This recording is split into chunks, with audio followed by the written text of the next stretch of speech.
दोस्तों, एक 15 साल का लड़का अपने घर में इत्मीनान से बैठा था, आराम से बैठा था। अब आप लोग सोच रहे होंगे कि आराम से क्यों नहीं बैठ सकता, लेकिन वो जहां बैठा था उसके पास में 3 लाशें पड़ी हुई थी और उन लाशों के पास में वो बड़े ही आराम से बैठा हुआ था।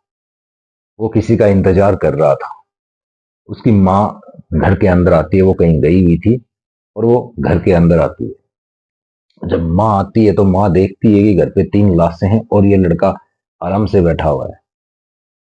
वो जो 15 साल का लड़का है, वो अपनी माँ को दो ऑप्शन देता है कि माँ, या तो मैं तेरा भी मर्डर कर दूं, तुझे अलविदा कर दूं दुनिया से, या तू मेरा साथ दे। अब वो माँ डर गई। माँ ने सोचा ये मुझे भी मार सकता है जब इसने इनको मारा है तो क्योंकि ये लोग भी तो घर के ही है। तो माँ उसका साथ देती है। सबसे पहले एक 5 फीट का गड्ढा बनाया जाता है घर में, 5 फीट गहरा और 5 फीट चौड़ा। उसमें उन तीनों की बॉडी को डाल दिया जाता है और उसमें उस माँ ने सहयोग किया, क्योंकि वो तो डरी हुई थी, तो उसको तो करना ही था। लेकिन कुछ समय बाद में वो गड्ढा खुलता है, किसी वजह से उसमें से लाश निकलती है। जब इस बात की भनक सब जगह लगती है तो सब लोग बड़ा अचंभा करते हैं कि घर में इस तरह से 3 बॉडी मिली है। नमस्कार दोस्तों, स्वागत है आपका एनबी क्राइम अलर्ट में। दोस्तों, उम्मीद है सब लोग बड़े ही प्यार मोहब्बत से और अपने अपने घरों में सतर्क रह रहे होंगे। दोस्तों, बात है 20 अक्टूबर 2025 की, यानी छोटी दीपावली की। बिहार के खगड़िया में एक औरत बैठी थी जिसको अपनी बेटी से बात करनी थी। वो अपनी बेटी से बात करना चाहती थी। बेटी से बात वो इसलिए भी करना चाहती थी कि बेटी 6 महीने की प्रेग्नेंट थी। तो सोचा दीपावली भी है और बेटी का हालचाल भी पूछ लेते हैं। तो वो बात करने के लिए बेटी के फोन पे फोन मिलाती है, लेकिन बेटी का फोन लगता नहीं है। तो वो चिंता में डूब जाती है कि फोन क्यों नहीं लग रहा है। बात होती थी हमारी। उसके बाद में दामाद को फोन किया जाता है, दामाद का नंबर भी नहीं लगता है। इसके बाद में वो अगले दिन सुबह होती है और दीपावली के दिन वो फोन करते हैं तो फोन नहीं लगता है। अब चिंता हो जाती है कि कल नहीं मिला फोन, कोई बात नहीं, लेकिन आज तो मिलना चाहिए था, लेकिन फोन नहीं मिलता है। वो जो लेडी है वो अपनी बेटी बेटी का नाम कंचन है, बेटी का जो देवर है उसके पास में फोन मिलाती है। वो फोन उठाता है। जब वो औरत अपनी बेटी और दामाद के बारे में पूछती है कि हम कल से ट्राई कर रहे हैं फोन करने के लिए, लेकिन वो फोन मिल नहीं रहा है, क्या बात होगी। तो वो देवर कहता है कि मैं अभी बाहर हूँ, दिवाली की शॉपिंग के लिए आया हुआ हूँ, बिजी हूँ, मैं बाद में आपके घर पे जाके बात करवा दूंगा। तो शाम हो जाती है लेकिन बात नहीं करवाता। तो वो जो औरत है जो बिहार में बैठी थी, खगड़िया में, वो कंचन की माँ, वो कंचन की सास को फोन मिला कि समदन जी, कल से हम बेटी और दामाद के फोन पे ट्राई कर रहे हैं, हमारी बात नहीं हो रही है। सुबह कंचन के देवर यानी कि आपके छोटे बेटे के पास में फोन किया, उन्होंने कहा कि मैं घर पे जाके बात करवा दूंगा, लेकिन बात हुई नहीं है हमारी, आप बात करवा दीजिए। इतने में कंचन की सास रोने लग जाती है। तो वो बिहार में जो बैठी थी और कंचन की माँ, वो पूछती कि समदन जी, क्या बात हुई, आप रो क्यों रहे। तो वो बताती है कि कुछ दिन पहले एक सड़क हादसे में आपकी बेटी और मेरा बेटा यानी कि आपका दामाद दोनों उस सड़क हादसे में मर जाते हैं। अब वो इस दुनिया में नहीं। ये बात सुनने के बाद में बड़ा अचंभा हुआ कि हमें तो पता ही नहीं लगा कब सड़क हादसे में मेरी बेटी मर गई और मेरा दामाद मर गया। वो जो बेटी कंचन है और उसका हस्बैंड शिवम गिरी, बेटी कंचन 19 वर्ष की है, शिवम गिरी 22 वर्ष का है। और शिवम गिरी का के जो पिता हैं वो कोरोना काल में एक्सपायर हो जाते हैं। और इनके जो पिता हैं वो एक आश्रम में रहते थे, यानी कि कंचन के ससुर, और सास भी आश्रम में रहती है, और दोनों के दो बच्चे हो जाते हैं, दो लड़के। तो जब वो बिहार में बैठी हुई औरत है, उसको यकीन नहीं हुआ, तो वो वहां से आती है। कहाँ? कंचन के जो ससुराल वाले रहते थे, गुजरात स्टेट के जूनागढ़ में रहते थे वो। तो वो वहां आती है, वहां पे पुलिस स्टेशन होता है हिम्मतनगर में, वहां जाती है। वहां पे पूछती है, सर ऐसे ऐसे कोई सड़क हादसा हुआ है क्या? मेरी बेटी की सास ने बताया कि सड़क हादसे में मेरी बेटी और मेरा दामाद दोनों इस दुनिया से जा चुके हैं।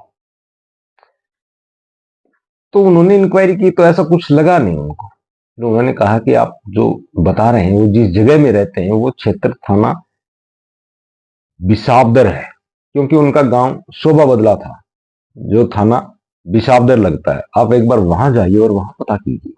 तो सॉरी, तो वो वहां जाते हैं और इंक्वायरी करते हैं, तो वहां पता लगता है कि ऐसा तो कोई सड़क हादसा हुआ ही नहीं, ऐसे किसी की मौत नहीं हुई। तो उसने बताया कि मैंने, मेरी बेटी की जो सास है, मैंने उनको फोन किया तो उन्होंने ही मुझे ये सब बताया है। और वो चक्कर में पड़ गए कि ऐसे कैसे। पुलिस वाले उनके घर जाते हैं और उस छोटे लड़के और सास को उठाते हैं। जो शिवम गिरी है वो एक इलेक्ट्रीशियन है, वही इलेक्ट्रीशियन का काम करता है, और उसका जो छोटा भाई है वो वहीं आश्रम में रहता है। तो जब उस कंचन की सास और देवर को पुलिस उठाती है, तो वो जो देवर है उसने जो किया वो बड़े आसानी से बताया। उसके चेहरे पे कोई शिकन नहीं कि मैंने कुछ गलत किया है या नहीं किया। उसने बताया कि सर, मेरा जो बड़ा भाई है शिवम, मेरी जेब में जब थोड़े से भी पैसे होते वो छीन लेता था। वो मुझे ये कहता था कि तू नशे करता है इसलिए तेरी जेब में पैसे रहना ठीक नहीं। मैं उसको बहुत बार समझाता कि भाई ऐसा मत कर, ऐसा मत कर, पैसे की जरूरत मुझे भी होती है। तो सर, दीपावली के कुछ दिन पहले मेरी जेब में पैसे थे और उसने छीन लिए। मेरे दिमाग में बड़ा गुस्सा आ गया। दिवाली से पहले दिन मेरी माँ कहीं चली गई थी। मैं बाहर मार्केट से एक लोहे की रोड लेके आता हूँ। वो बड़े इत्मीनान से बता रहा है पुलिस वालों को, जैसे उसने कोई बहुत नेक काम किया हो। उसके चेहरे पे कोई शिकन नहीं। मैं एक लोहे की रोड लेके आता हूँ और मेरे भैया के रूम में मैं जाता हूँ। भैया सो रहे थे, मैंने उनके सर पे दो चार बार वार किया और वो वहीं मर गए। इसके बाद में मेरी भाभी आ जाती है। मेरी भाभी आती है तो भाभी डरी हुई थी। भाभी को बोला कि मैं आपको भी मार दूंगा। तो उसने हाथ जोड़ के रिक्वेस्ट की कि देवर जी मुझे मत मारो, मैं प्रेग्नेंट भी हूँ, 6 महीने का बच्चा मेरी पेट में है, मेरी कोख में है। तो वो 15 साल का जो लड़का है, जो कंचन का देवर है, वो ये कहता है कि अगर तुम मरना नहीं चाहती हो तो जैसे जैसे मैं कहूं तुम वैसा ही करोगे। कंचन डरी हुई थी। कंचन कहती है कि ठीक, आप जो कहेंगे मैं वो मान लेती। अब वो क्या करता, मैंने भी नहीं सोचा था कि वो इस तरह से भी करेगा। उसने कहा अपने बदन पे जितने भी कपड़े हैं उनको उतार दो। वो डरी हुई थी कंचन। उसने अपने बदन के सारे कपड़े उतारे। उसके बाद में उसके साथ में वो देवर शारीरिक संबंध बनाता है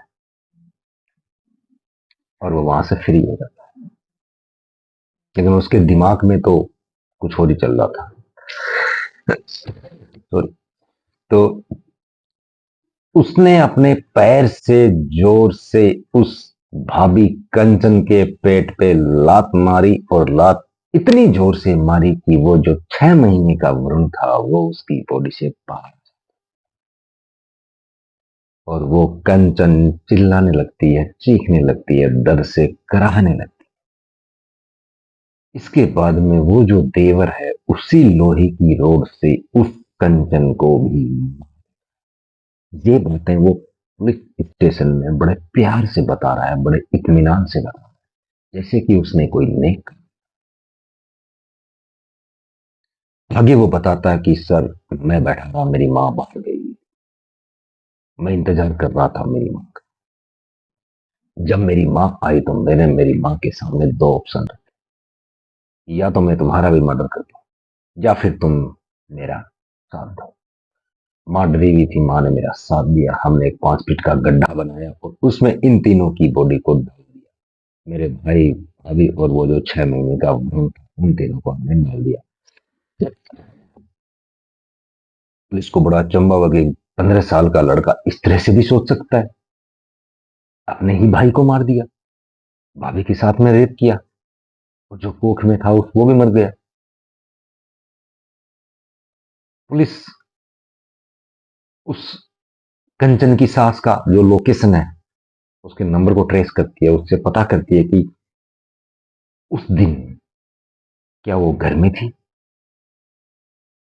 लेकिन उसमें पाया जाता है कि वो घर पे नहीं थी, लेकिन आने के बाद में उसने खड्डा खोदने में, उन बॉडियों को ठिकाने लगाने में सहयोग किया। तो गुनहगार तो वो भी हो गई। ये जरूर है कि उसने अपनी जान बचाने के लिए उसका साथ दिया, लेकिन गुनाह तो हो ही गया। कई बार खुद को बचाने के लिए भी आदमी के हाथों से गलत काम हो जाते हैं। ये सबको पता, आपको भी पता है, मुझे भी पता है उस औरत के ऊपर उस टाइम क्या बीती होगी कि वो अपने ही बेटे बहू को गड्ढे में डाल रही थी, लेकिन वो मजबूर थी। पुलिस दोनों को अरेस्ट कर लेती है, दोनों को सजा सुनाई जाती है। लेकिन जब ये खबर फैली बाहर, सब लोगों को बड़ा अचंभा हुआ कि कोई इस तरह से भी कर सकता है। लेकिन उस 15 साल के बच्चे ने कर दिखाया, जो उसे हरगिज नहीं करना।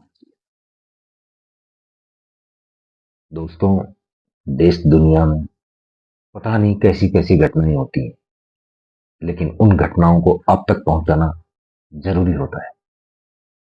तो दोस्तों, मिलते हैं एक नए वीडियो में, तब तक के लिए जय हिंद, जय भारत।